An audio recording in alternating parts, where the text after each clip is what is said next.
Questo olivo ha oltre 200 anni, ma come vedete è in zolla, quindi pronto per essere ripiantato, quindi ha una nuova vita. Un po' l'immagine dell'agricoltura. Benvenuti in un'altra puntata di Agricoltura Veneta. Vogliamo parlarvi di giovani e settore primario impresa. Cominciamo, sono due le storie che vogliamo raccontare questa settimana. Cominciamo dalla prima, che parla di un passaggio generazionale. Sono con Marica Bulegato. Buongiorno Marica. La nostra prima storia è il passaggio generazionale da vostro padre, da vostro nonno, da vostro bisnonno, addirittura 4 generazioni a voi.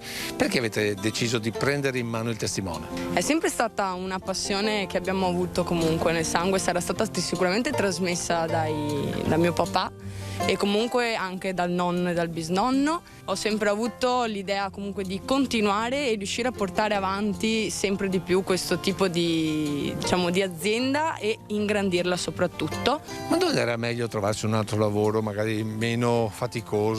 Certo, sarebbe stato molto più semplice, però non sarebbe stato quello che avrei voluto fare nella mia vita, quindi sono contenta, anche se è faticoso comunque il lavoro, molto maschile, però non mi pesa, ecco. Magari ad alcuni potrebbe pesare, soprattutto giovani. Ma non c'è un po' di paura per il futuro? Allora, sicuramente la paura c'è, non lo neghiamo, però il fatto comunque di essere sempre positivi penso sia la cosa migliore e speriamo comunque in un futuro sicuramente migliore di questo e in tempi migliori. Però non sei l'unica a condividere questa strada, hai anche una sorella. Certo, che lavora con me e sta portando avanti, ecco, lei di più la parte del giardinaggio rispetto a me, che sono più orientata verso la fioreria. Bene, adesso andiamo a conoscere la sorella e intanto vediamo i titoli. Sempre più giovani guardano alla terra come futuro imprenditoriale. 2 le storie in questa puntata. A Campocroce 2 sorelle rilevano l'azienda del bisnonno e a Follina una giovane coppia al prosecco preferisce il latte di capra. Agricoltura come risposta alla disoccupazione. In questo 2020 sono aumentati di oltre 74.000 unità i posti nelle oltre 60.000 imprese agricole del Veneto. I dati della regione confermano la centralità dell'agricoltura veneta. Mais marano, biancoperla sponcio, frumento tenero di Cologna Veneta, il piave, il canove o i farri come il monococco e spelta. Sono i semi antichi che con un corso specifico a Roncade verranno valorizzati da giovani coltivatori. La regione pubblica un nuovo bando a sostegno dei giovani agricoltori. Oltre 26 milioni di euro per ricambio generazionale e nuovi investimenti. Previsti fondi anche per 250 giovani che vogliono iniziare una nuova attività. I benefici salutari del cacao raccontati dall'agrifarmacista Renzo Gatto. Riduce il rischio di ictus e infarto, regolarizza la pressione. Energetico cura l'ansia e la depressione. Infine aiuta la dieta. Veneto sempre più biologico in agricoltura, 25% in più di ettari vocati a queste coltivazioni, con migliaia di operatori che hanno scelto questo indirizzo agronomico per la propria attività agricola. E dal governo arriva l'introduzione di un marchio dedicato al bio italiano.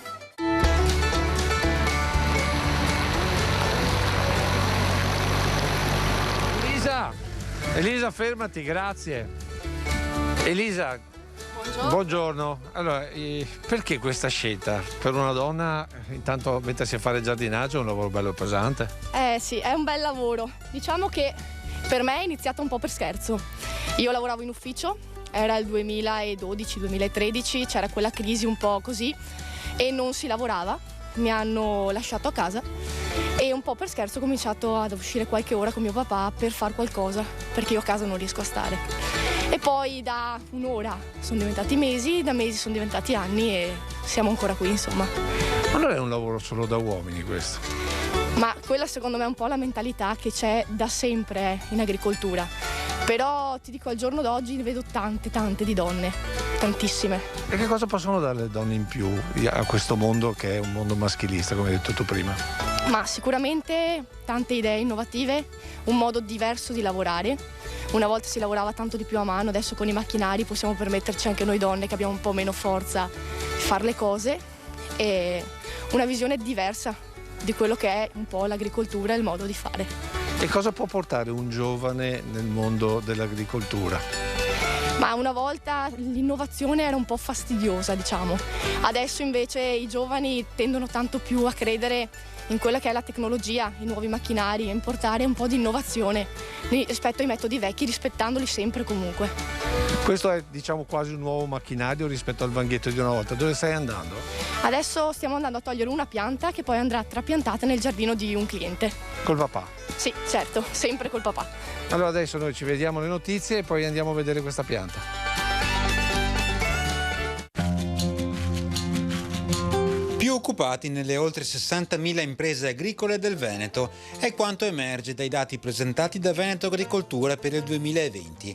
Con 61.700 imprese agricole iscritte al registro delle Camere di Commercio e un aumento degli occupati in agricoltura pari a 74.300 unità rispetto all'anno precedente, l'agricoltura veneta conferma tutta la sua centralità. L'andamento è superiore alla media nazionale, nonostante la contrazione del numero di attività economiche provocata dall'emergenza sanitaria. Tuttora le aziende agricole spingono con nuove progettualità, mettendo in campo innovazione e soluzioni aperte ai servizi e alla collettività. In un contesto poco incoraggiante, il comparto continua a dare dimostrazione della sua forza produttiva, data dalle nuove generazioni che investono in progetti imprenditoriali centrati su sostenibilità, biologico e biodiversità. Formare giovani coltivatori per farli diventare custodi di antiche sementi. Questa è l'iniziativa di Coldiretti Veneto in collaborazione con il Mulino Racchello di Roncade. Valorizzare la coltivazione dei cereali minori come mais marano, biancoperla, sponcio, frumento tenero di Cologna Veneta, il piave, il canove e i farri come il monococco o spelta è una realtà nella regione con una continua attenzione verso queste varietà che rappresentano una soluzione strategica all'aumento di casi di intolleranza alimentare al glutine o valide alternative a rimedi naturali migliorativi nelle campagne. L'elenco dei pregi di queste colture è lungo. Alcune specie sono repellenti per la fauna selvatica, altre ideali per la dieta ipocalorica, benefiche per la salute e ancora funzionali al risparmio idrico. Nuovo bando del PSR a sostegno dei giovani agricoltori. La Regione del Veneto ha approvato l'attivazione di misure per 26,5 milioni di euro, sostenute dal Fondo Europeo Agricolo per lo Sviluppo Rurale. Il bando, che ha avuto il via libera dalla terza commissione del Consiglio regionale del Veneto, è stato pubblicato sul bollettino ufficiale l'8 gennaio 2021. Le risorse stanziate per il ricambio generazionale comprendono il finanziamento dei premi da 40.000 euro che consentono di sostenere l'insediamento di 250 nuovi giovani agricoltori. Il premio è parte integrante del pacchetto giovani, ovvero lo strumento che consente ai beneficiari di attivare anche il tipo di intervento per gli investimenti aziendali e il tipo di intervento per la diversificazione delle attività agricole. Agricoltura biologica in grande crescita per il Veneto. Con oltre il 25% in più rispetto al 2019, gli ettari destinati a tali coltivazioni sono lievitati oltre quota 48.000. Migliaia gli operatori che hanno scelto questo indirizzo agronomico per la propria attività, dal vitivinicolo all'ortofrutta, dalle grandi colture fino agli allevamenti. Il via libera da parte della Commissione Agricoltura del Senato della proposta di legge che prevede tra le altre misure l'introduzione di un marchio per il biologico italiano è una nuova sfida per il territorio regionale sempre più vocato alla sostenibilità ambientale. L'agricoltura veneta punta su nuove strategie di sviluppo per far fronte alla crisi economica causata dalla pandemia, che si aggiunge alle problematiche conseguenti ai cambiamenti climatici. È l'obiettivo che si pone il progetto L'agricoltura del futuro e gli alimenti funzionali, lanciato dalla rete regionale innovativa del settore primario di Monteforte d'Alpone, insieme a Ribest, Nest e dal distretto ittico di Chioggia. Tra le linee di ricerca il miglioramento della produzione olivicola, l'innovazione di prodotto e processo nella filiera ortoflorovivaistica e la Serra Veneta 4.0 con l'ingresso dell'elettrificazione e della digitalizzazione. C'è poi un secondo fronte di ricerca riguardante gli alimenti funzionali che potrebbero cioè migliorare la risposta immunitaria e parte dallo studio del microbiota intestinale di alcuni animali nell'assorbimento del cibo. L'obiettivo è di individuare cibi ricchi di proteine e fibre, affiancando la dieta con integratori formulati su evidenze scientifiche biomediche. Le restrizioni determinate dall'emergenza Covid-19 non fermano gli imprenditori associati a Confagricoltura Venezia, che si sono organizzati con una rete di vendita a domicilio dei propri prodotti tipici, un'iniziativa per contrastare la limitazione degli spostamenti e, di conseguenza, dei commerci, nonché la crisi dei settori della ristorazione e dell'alberghiero, che incidono con gravi perdite anche sui produttori agricoli. Un'iniziativa simile è stata presa anche da un'altra organizzazione delle imprese agricole, la CIA, Lombardia. 140 produttori in tutto il Veneto, una quarantina nel veneziano, propongono la consegna a domicilio dei prodotti della terra. CIA Agricoltori Italiani li aggrega e li presenta attraverso il portale I prodotti dal campo alla tavola.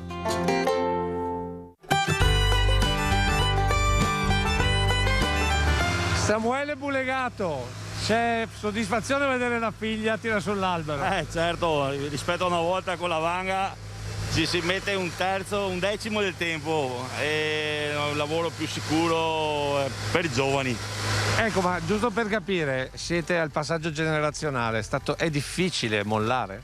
Ma io comunque il mio l'ho fatto, intanto do una mano alle ragazze, sì, mollare subito non molliamo, insomma, diamo una mano e cerchiamo che dopo di aiutarle finché potranno organizzarsi da sole. Come è successo invece per lei? Perché siete la quarta generazione di azienda. Sì. Ma il papà, quando ha dovuto mollare, ha mollato volentieri oppure è stato difficile? Guarda, il papà, lui faceva il guruista, siccome che mio nonno, lui faceva già il giardiniere in piccolo nei giardini di Venezia, dei signori di Venezia, allora aveva la moto, mio papà non aveva la macchina, si caricava sul nonno con il badile, la scopa e quant'altro e partivano da Venezia.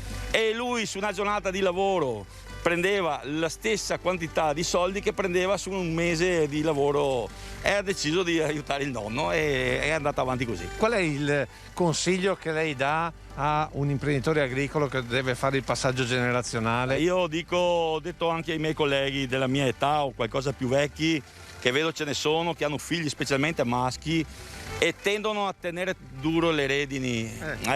Gli raccomando sempre di insegnare anche ai figli. E se tu non insegni ai ragazzi a questa età dopo non riescono a mettersi nel mondo. È per quello che dopo era stata negli anni '80 un po' abbandonata questa storia. Grazie a Samuele Bulegato, adesso un po' di pubblicità e poi la seconda parte è dedicata a dei giovani che hanno fatto impresa partendo da zero.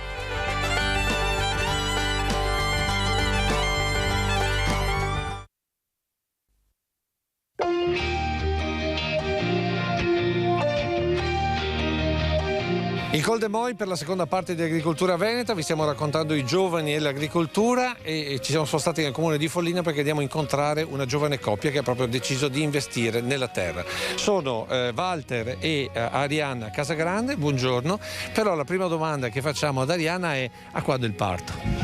Circa fra 2 mesetti più o meno, ormai sono quasi alla fine, manca poco. Ecco, una giovane coppia che ha deciso di investire nella terra. Walter, perché la scelta di investire nella terra? Soprattutto per il bisogno di cambiare vita, cambiare aria e intraprendere un nuovo stile di vita. Lei cosa faceva prima? Io esco da un'attività di metalmeccanico, facevamo automazioni industriali e ho appunto deciso di intraprendere questa avventura assieme ad Arianna per respirare quel che è l'aria della natura. Arianna, ma chi ha scelto, più lui o più te? Diciamo che la scelta è stata condivisa comunque.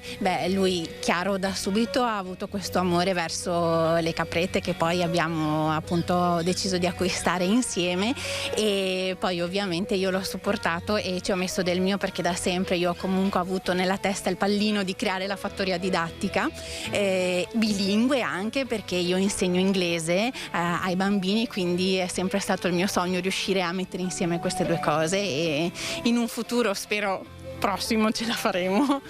E ce la farete in 3 sicuramente. Adesso noi ci fermiamo, come sempre la linea ad Adriano Favaretto.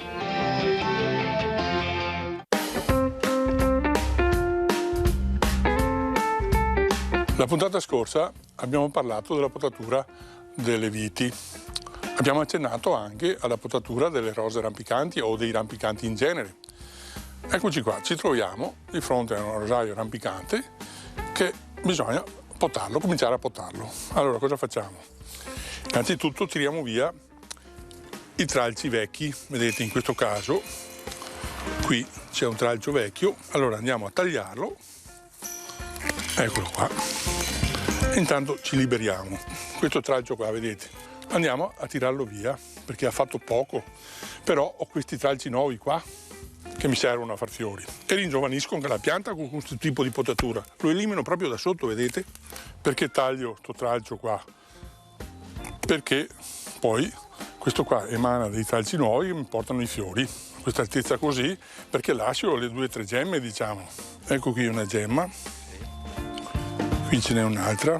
Questo tralcio qua ha fatto fiori l'anno scorso, però lo devo ridurre anche per rafforzare anche la pianta, quindi sta parte qua la tiro via, eccola qua, lasciando questo tralcio qua che poi andrò a legare e mi porterà fiori. Perché li curviamo? Perché se li lasciassimo andare dritti, al di là di tagliarli, andrebbero sempre a spuntare, a fare vegetazione nuova sulle punte, e invece piegandoli piano piano lo facciamo vegetare più indietro per avere tralci nuovi l'anno prossimo. Ecco, mi sembra che sia anche un bel vedere. Il lavoro è finito, buon lavoro a voi e mi raccomando, attenti alle mani.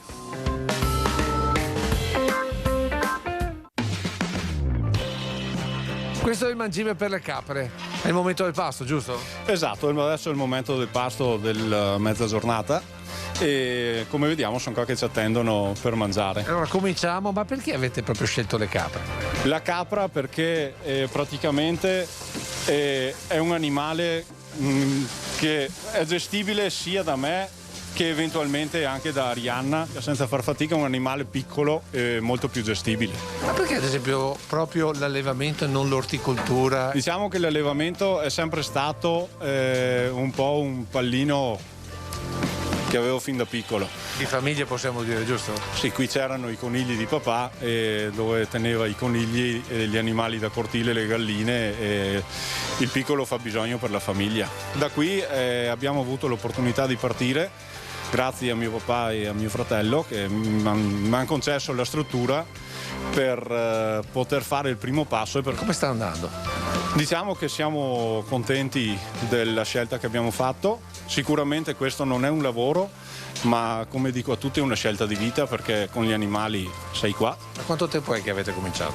Allora, noi che abbiamo iniziato da 3 anni abbiamo delle belle soddisfazioni dei nostri animali, noi ci trasformiamo tutto il nostro latte e adesso stiamo a mesi stiamo per fare il prossimo passo, un passo importante, che oltre all'arrivo della piccola inizieremo i lavori per la nuova stalla. Adesso ci fermiamo, è il momento dell'agrifarmacista.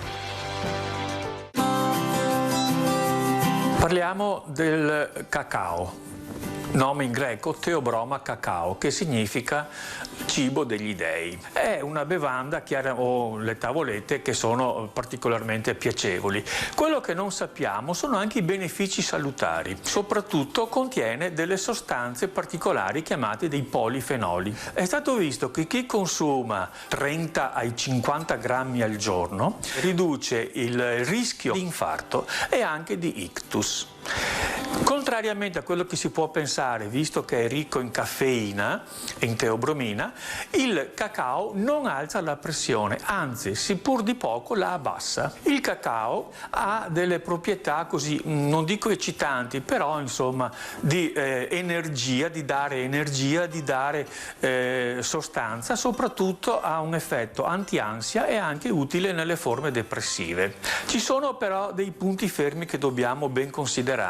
Intanto non dobbiamo scaldarlo troppo, perché oltre i 60 gradi i polifenoli denaturano e si perdono. Dobbiamo prendere solamente il cioccolato fondente minimo 70-75, meglio se 80%.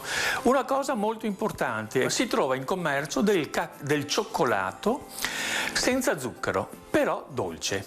Perché? Perché lo zucchero è stato sostituito con una sostanza che è un carboidrato anche questo, ma che non viene assorbito, per cui è l'ideale per chi fa diete. Un'ultima annotazione però di un certo rilievo: consumare 30-40 grammi di cioccolato al 75-80%, un'ora e mezza prima del pasto, riduce il senso della fame, cioè dà un senso di sazietà a questo cioccolato, con il risultato che poi a pranzo mangeremo o a cena mangeremo un po' meno.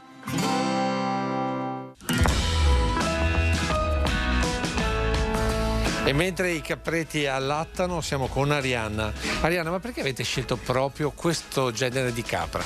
Beh, guarda, abbiamo scelto proprio questa razza, la razza mursiana, proprio perché abbiamo voluto puntare sulla qualità del loro latte, proprio per ottenere dei prodotti eccellenti, di qualità, che possono essere molto graditi dai nostri clienti. Ecco, voi non fate conferimento quindi? No, assolutamente no. Tutto il latte che loro ci danno, noi lo lavoriamo tutto, lo trasformiamo tutto quanto. Non è un po' un rischio? Perché conferire significava avere anche, diciamo, un contratto già assicurato, invece trasformare poi bisogna trovarsi i clienti. Sì, è vero, una volta che tu lavori tutto il latte hai i tuoi prodotti, quindi dai freschi ai formaggi più stagionati, però questo è quello che viene richiesto adesso, perché la capra è molto richiesta e piace, è sempre più ricercata dai clienti, e noi abbiamo visto che praticamente loro ci danno forse anche adesso poco latte, perché se ne facessero di più a noi ne servirebbe ancora di più per poter esaudire gli ordini di tutti i clienti, ecco. Ecco, dov'è che voi poi lavorate questo latte? Lo lavorate qui? No, tutto il latte noi una volta che mungiamo, quindi sia la mattina che la sera, lo portiamo a casa nostra, che è poi la sede dell'azienda, e lì abbiamo appunto il mini caseificio, un piccolo laboratorio adibito appunto alla lavorazione del latte, e lì facciamo tutto praticamente, e quindi tutto si trova là e i clienti vengono là direttamente in azienda. Bene, adesso noi ci fermiamo per le previsioni e poi andremo a vedere questo mini caseificio e ovviamente la casa di Walter e Arianna.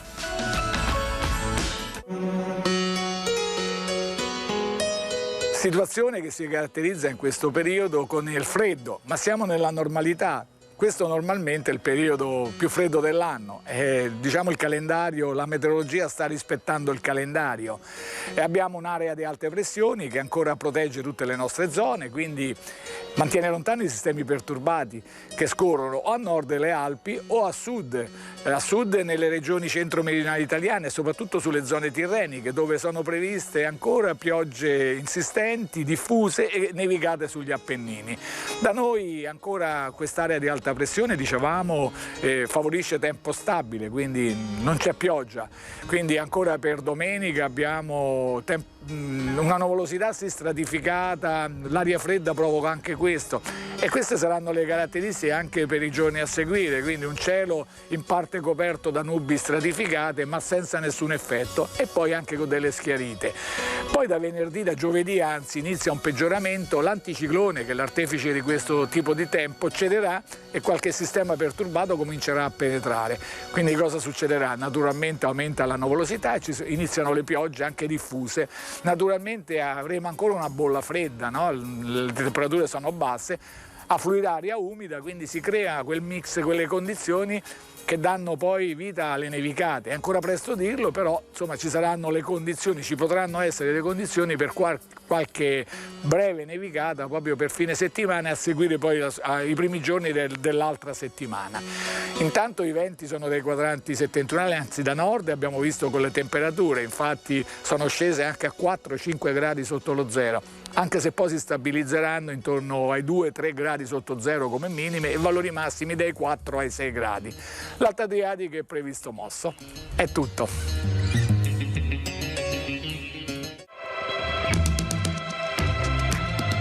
Ed eccole qui le produzioni di Arianna e di Walter. Arianna, ma diciamo qual è il prodotto di punta? Ah, che domanda difficile che mi fai. Beh, sicuramente diciamo che la cacciottina fresca è quella più cercata, quella che vendiamo di più, morbida, molto fresca, un prodotto che stagiona 25-30 giorni e va davvero a ruba. La capra, come mai è così apprezzata? Proprio per un discorso di salute. Ultimamente purtroppo c'è anche tanta gente che ha sempre più intolleranze o comunque allergie, quindi non può neanche più mangiare prodotti di di latte vaccino, per cui la capra è molto ricercata anche per questo. In una settimana quanto prodotto fate? Possiamo dire che andiamo dai 20, 25 e 30 kg, dipende dalla produzione delle nostre capre, e riusciamo a lavorare grosso modo quella quantità di formaggio. Alla fine i conti tornano? Diciamo di sì, con le piccole produzioni locali che per noi sono state una buona rampa di lancio, e riusciamo a piazzare con tutto il nostro prodotto. Se qualcuno vi guarda a casa, qualche giovane, consigliereste la strada? Beh, assolutamente sì. Comunque il ritorno in agricoltura è fondamentale, è importante farlo anche adesso, e soprattutto anche piccole produzioni locali, perché ti sostengono veramente, ti aiutano. Il futuro come lo vedete? Speriamo bianco come il latte. Stiamo affrontando questo nuovo investimento, questo nuovo passo per fare la nuova stalla. Speriamo continui così, anzi speriamo vada sempre meglio. E il futuro? Al di là del fatto della bambina che arriva tra breve? Beh, a parte quello, incrementare il numero degli animali e quindi creare la fattoria didattica. Che è il tuo sogno nel cassetto. Sì, quel legame speciale insomma che io ho con i bambini, e creare appunto questa fattoria didattica bilingue, un percorso continuativo con loro ma anche con le famiglie, quindi creare anche comunque dei percorsi anche il sabato o la domenica per i bambini con le loro famiglie. Ecco questo. Buona fortuna a voi. Finisce qui questa puntata di Agricoltura Veneta. Come sempre l'ultima parola la lasciamo a Franco Grespan, ai nostri proverbi e soprattutto alla nostra storia agricola. E noi ci vediamo la prossima settimana.